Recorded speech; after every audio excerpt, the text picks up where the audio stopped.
épocas de deep sequencing, virómica, etc., cuando uno se encara con la realidad cotidiana, cuando pienso en la realidad cotidiana me refiero al caso específico del chikungunya, vivimos la situación hasta cierto punto triste de que nuestras mejores armas siguen siendo el abate y el off, y en general los insecticidas y el control de vectores. Y esto no es sino probablemente un reflejo de que entre los descubrimientos, la acumulación de conocimiento básico y llevar eso a, en alguna forma, modificar la realidad, hay siempre un lapso de tiempo más o menos largo y más o menos complicado. Bueno, vamos a empezar la conferencia sobre chikungunya recordando que el comienzo de la epidemia, el 6 de diciembre fue la fecha en la cual se reportó por primera vez caso de transmisión autóctona en el continente americano, específicamente en la isla de San Martín, notablemente en un sitio en el contexto de una epidemia de dengue. Y en épocas posteriores el virus se desplazó de San Martín a otras islas del Caribe. Y esta es una fecha que quedará histórica, yo creo, en los anales de la infectología americana, por ser aparentemente la fecha asociada al primer brote documentado de chikungunya con transmisión autóctona en las Américas. Acabo de descubrir, por mi sorpresa, de que hay antecedentes históricos y es muy probable que chikungunya haya circulado en el continente americano y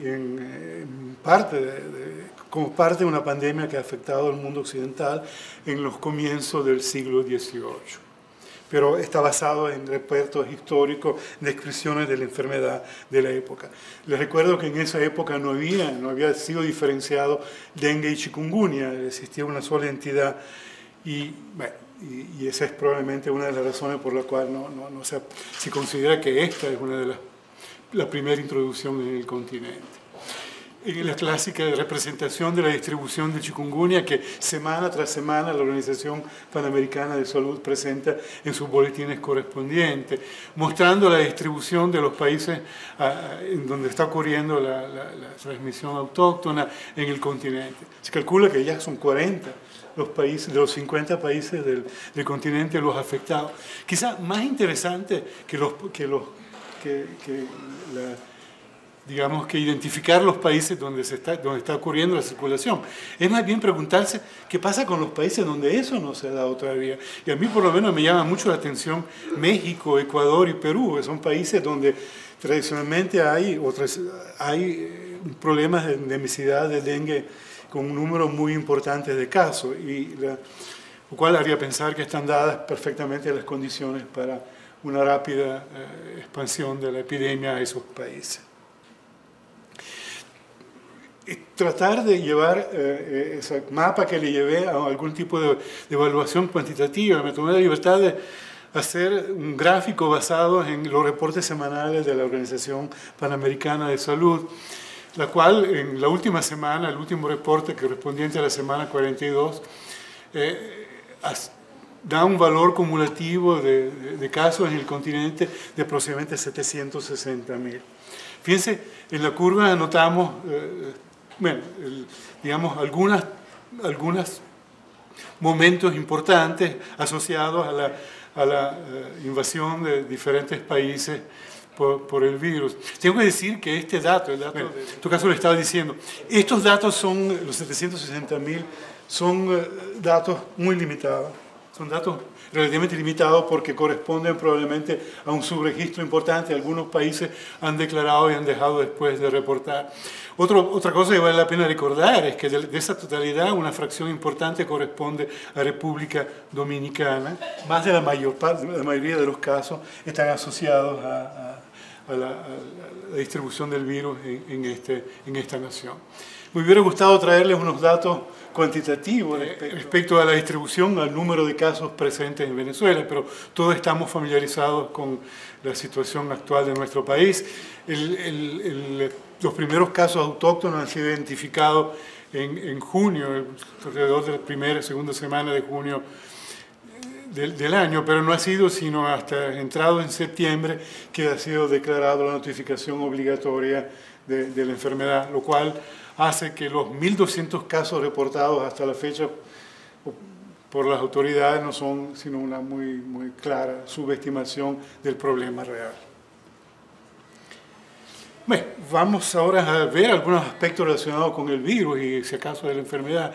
El nombre chikungunya, como ya prácticamente es conocido por casi todo el mundo, viene de la lengua makonde, que es la lengua hablada en Tanzania, en el norte de Mozambique, en esta parte. Tanzania en 1952 es el estado de África donde se realizó el primer aislamiento del virus. Y se sigue la costumbre africana de dar nombres a las enfermedades, nombres descriptivos de las mismas. Así que el nombre chikungunya en este idioma implica enfermedad del hombre encorvado o retorcido. Y eso describe la que es quizá el principal signo característico de esta enfermedad, que son los severos dolores articulares y los síntomas artríticos asociados. Algunas generalidades muy breves respecto a la enfermedad. No voy casi a tocar el tema, este contexto de colegas que son mucho más versados que yo en el aspecto clínico de la enfermedad. En todo caso, vamos a ver, chikungunya es una enfermedad transmitida por mosquitos y causada por un alfovirus de la familia Togaviridae.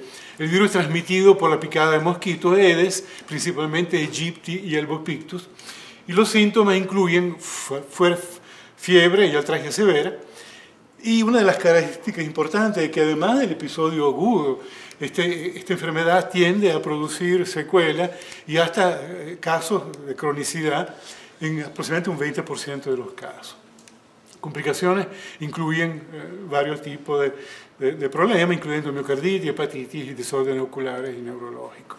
Y finalmente, y este es uno de los rasgos interesantes de esto y problemáticos de esto, es que desde muchos puntos de vista, tanto desde el punto de vista clínico como de la historia del virus como tal, este virus se sobrepone de muchos puntos de vista al virus del dengue. Así que desde el punto de vista del diagnóstico muchas veces es complicado, por lo menos difícil, diferenciar la infección del del chikungunya, del dengue, particular en países donde el dengue es claramente endémico. Algunos datos muy cortos sobre características epidemiológicas.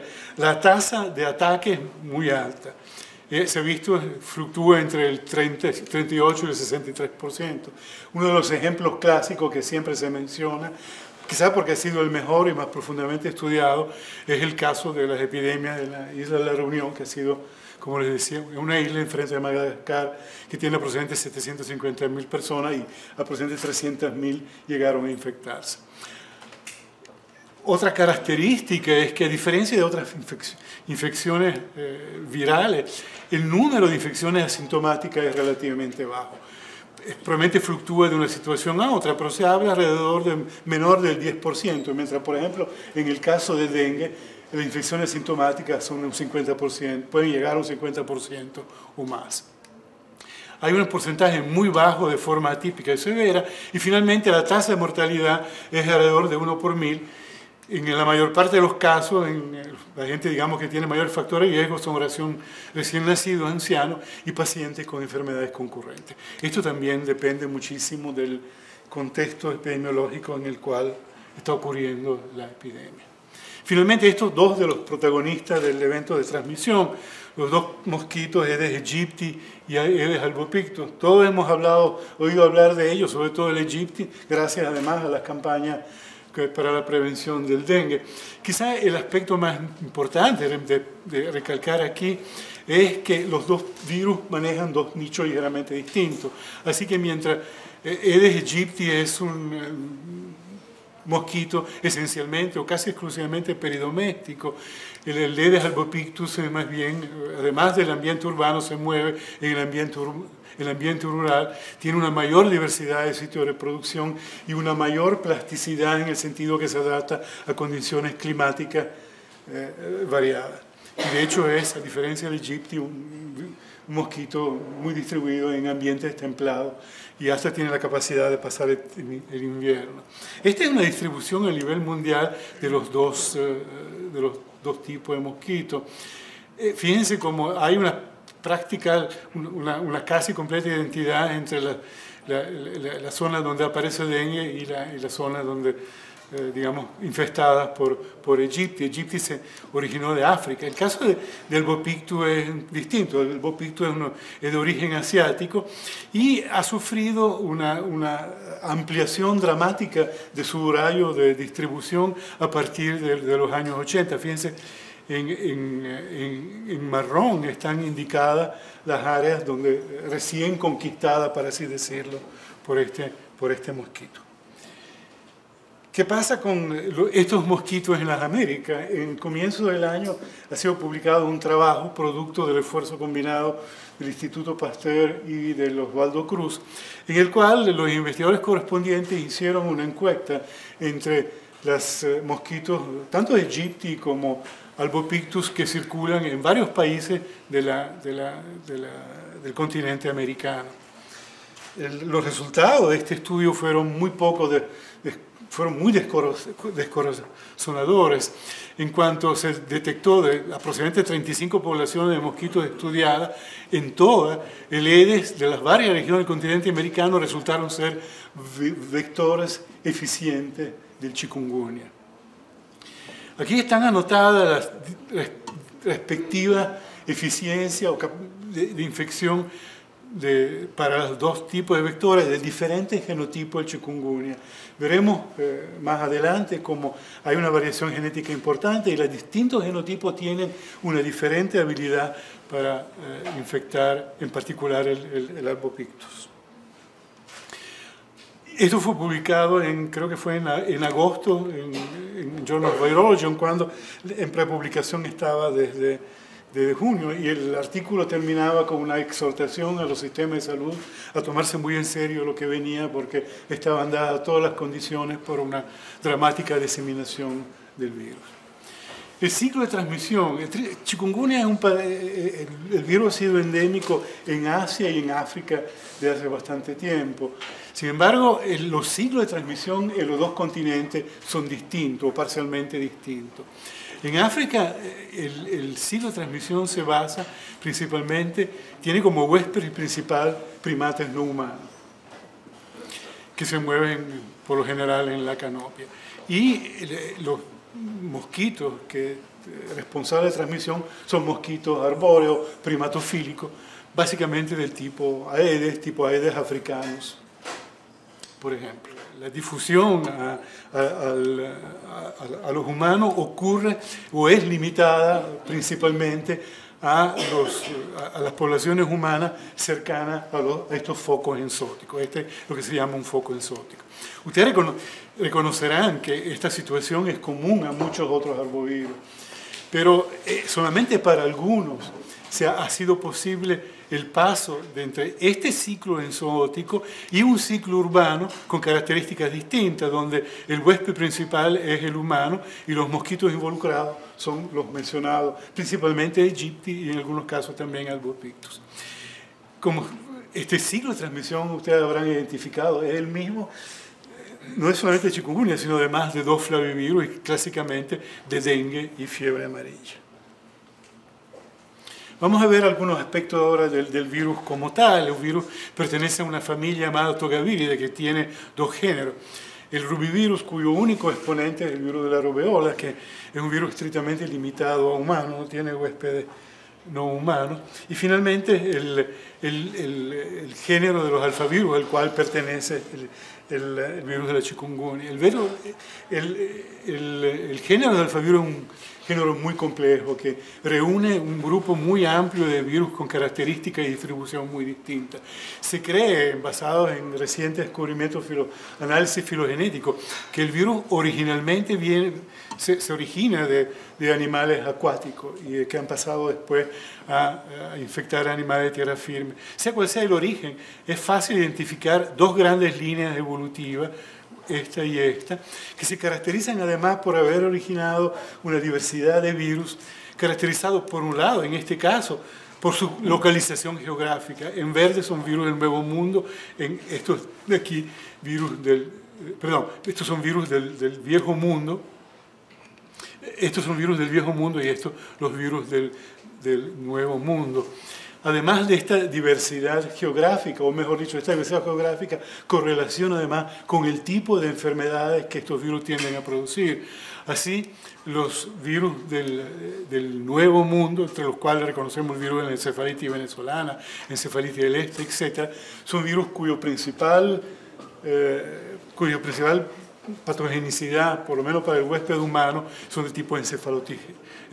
Son encefalitis, afectan el sistema nervioso central. Mientras en cambio los virus del viejo mundo tienden más bien a producir problemas asociados con artritis. Entre estos está el chikungunya, que está muy cercano a otro virus que produce una sintomatología muy parecida, el virus Onion-Young, pero que está limitado a África y para el cual existe únicamente probablemente un ciclo enzootico, pero no mejor conocido. El virus como tal, bueno, es un virus RNA con un genoma de aproximadamente 11.000 pares de bases. Es un virus de simple cadena, de polaridad positiva. Tiene la estructura clásica de un RNA mensajero de células eucariotas con una capa al extremo 5' y poliadenilado al extremo 3'. Tiene un rasgo característico y es que en los genes que codifican para las proteínas no estructurales se encuentran claramente separados de los que ocupando, digamos, la región, el extremo 5', mientras que las estructurales ocupan la región 5'. Una de las características interesantes del ciclo replicativo es que, además de un RNA genómico, si se quiere, existe un RNA subgenómico que dirige la traducción de estas tres proteínas y que le permite una diferenciación temporal en la célula infectada de la síntesis de las proteínas involucradas en la replicación del ácido nucleico y en las que forman el virión como tal. El virión, el virus o la partícula viral, es una partícula relativamente sencilla, esférica, unos 70-80 nanómetros de diámetro, con una cápside icosaédrica central que engloba el genoma, rodeada por una envoltura derivada de la membrana de la célula huésped, en la cual están insertadas 80 espículas. Esa espícula, cada una de ellas está formada por 3 unidades de un heterodímero. O sea, 3 unidades, cada una de ellas formada por 2 proteínas llamadas E1 y E2. Estas son importantes por varias razones, entre otras porque son las que deciden en alguna forma la tropicidad del virus, la célula que va a infectar, etc. Estas espículas, vistas desde arriba, tienen aproximadamente esta morfología. Les decía, están formadas por 2 proteínas, por 3 copias de 3 proteínas, de estas 2 proteínas. La proteína E2 es la que tiene la responsabilidad, tiene los determinantes para el fenómeno de absorción, reconoce los receptores celulares y dispara la internalización del virus. La proteína E1, en cambio, está asociada al evento de fusión. Este virus inicia su ciclo infeccioso fundiendo su membrana con la de la vesícula endocítica en la cual penetró.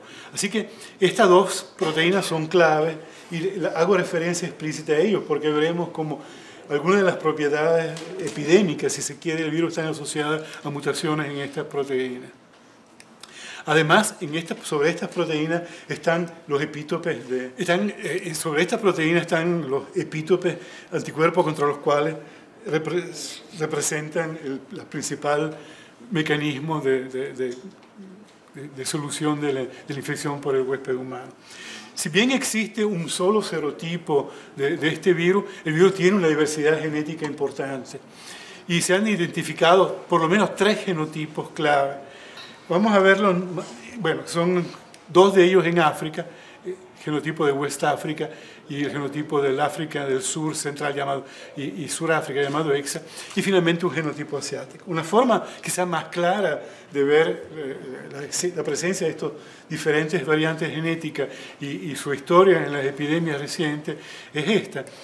El virus se origina de África y por lo menos hasta los años 50 los análisis forénicos sugieren que han habido circulando únicamente 2 genotipos, el África Occidental y el EXA del África del Sur, el África Oriental, Central y del Sur. En ambas el ciclo de transmisión predominante hasta los años 50 por lo menos había sido el enzótico, el que hablamos anteriormente. En algún momento, antes de los años 50, este virus pasó al continente asiático y ahí evolucionando para formar el que ahora se conoce como genotipo asiático.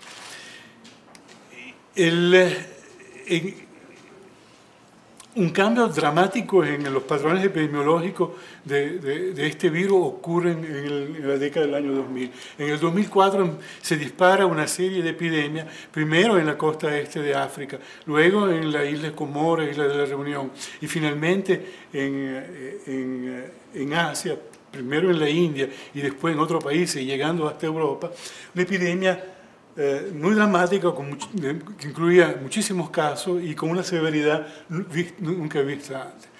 ¿Cuál fue el factor que disparó esa epidemia? Análisis filogenéticos demostraron que esta epidemia estaba asociada a la aparición de una cepa mutante o de una cepa originalmente del genotipo asiático, pero que había sufrido una mutación en la posición 226 de la glicoproteína E1, cuyo efecto principal era modificar o aumentar la infectividad de este virus para el E. albopictus. Este es uno de los experimentos que demuestran esto. Esta es la cantidad de virus ofrecida al mosquito. Estos son experimentos hechos en albopictus y en Egypti por cepas producida por ingeniería genética, cuya única diferencia entre ellos es la mutación en la posición 226. Esta es la cepa epidémica, esta es la cepa normal. Y es relativamente claro que la cepa epidémica es mucho más eficiente en infectar el albopictus que la cepa que no tiene la mutación. Fíjense en cambio como ambos tipos de mutantes se portan en forma muy parecida en Aedes aegypti. Así que la conclusión de esto es que esta sustitución confiere una reducción de aproximadamente 100 veces la dosis infecciosa, 50% para el albopictus, pero tiene muy pocos efectos sobre la infección de Aegypti. Y eso explica en alguna forma la cantidad de epidemias que han ocurrido, sobre todo en regiones donde albopictus, donde albopictus era probablemente el principal vector disponible.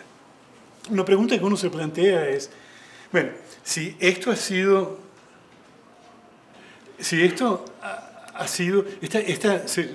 mutación ha sido seleccionada en forma tan dramática a partir del genotipo EXA, ¿por qué no ha pasado lo mismo con el genotipo asiático? Les recuerdo que este genotipo viene circulando en Asia desde probablemente de los años 50, así que ha habido 50 años de circulación, en lo cual con amplias posibilidades de una selección de haber ocurrido la mutación.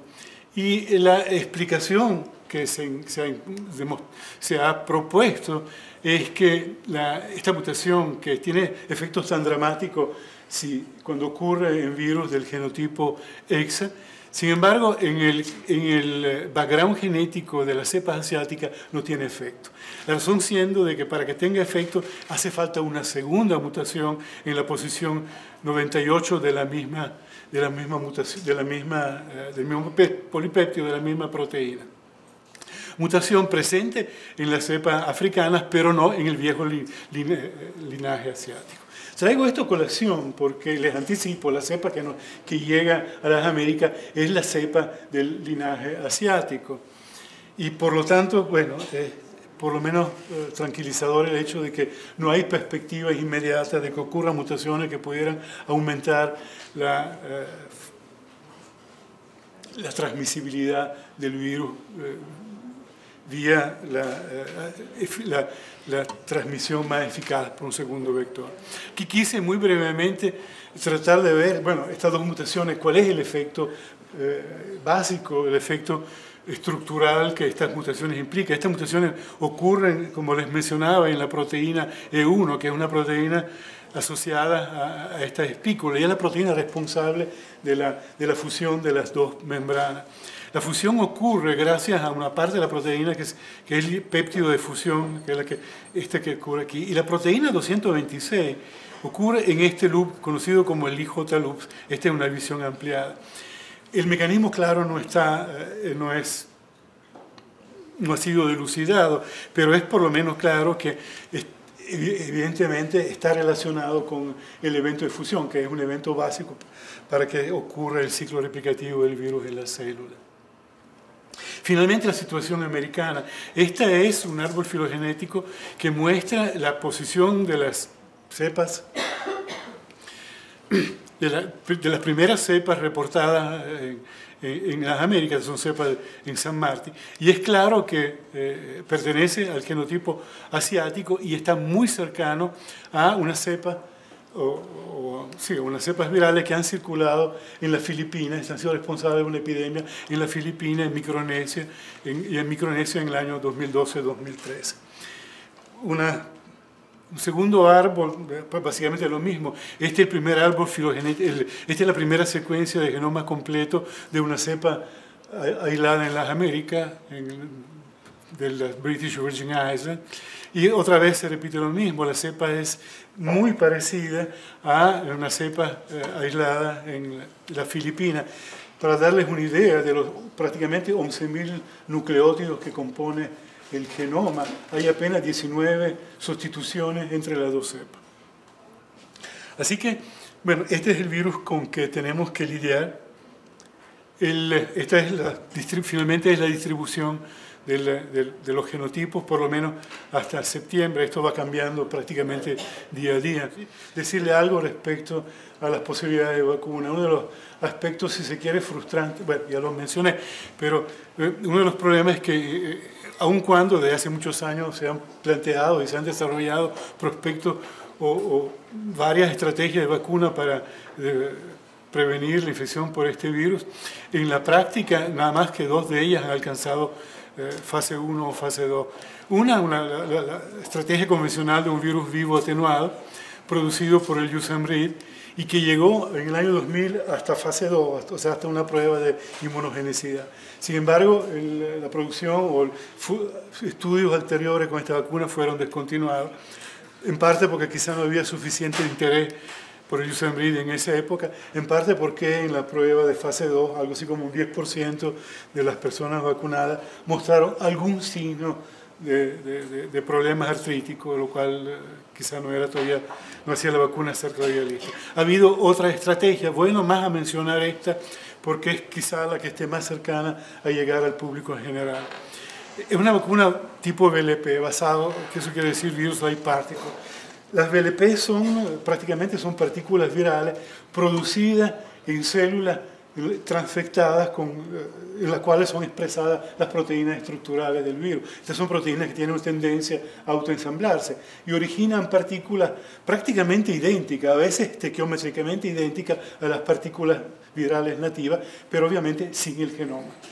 Entonces, son como un antígeno cualquiera no replicante.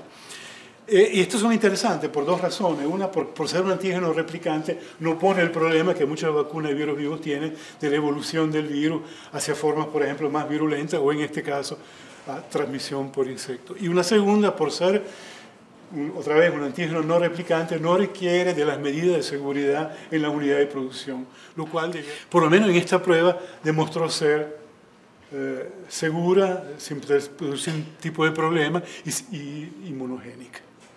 Así que aún siendo las perspectivas, digamos, una vacuna en perspectiva va a pasar mucho tiempo antes que sea licenciada. Así que me temo que deberemos de seguir defendiéndonos con los instrumentos actuales que son el control de mosquitos. Como dice, hay otra alternativa, como dice el doctor Fauci en un extraordinario review corto que publica. Bueno, lo único que nos queda es mantener los dedos cruzados, eso sí, no estamos infectados con chikungunya y la artritis nos lo permite. El dedo cruzado haciendo referencia al hecho de que estas epidemias van y vienen y que en algún momento es posible, como ha pasado probablemente hace 200 años, la epidemia se extinga. Ese es uno de los escenarios posibles. Hay otros mucho menos placenteros. Y finalmente, bueno, estos son los 3 protagonistas o el reparto de esta película, cada uno caracterizado por diferente capacidad de respuesta en términos de su dotación genética. Tenemos que, a pesar de ser quizás el humano el más dotado, no es necesariamente el mejor parado en esta lucha. Gracias.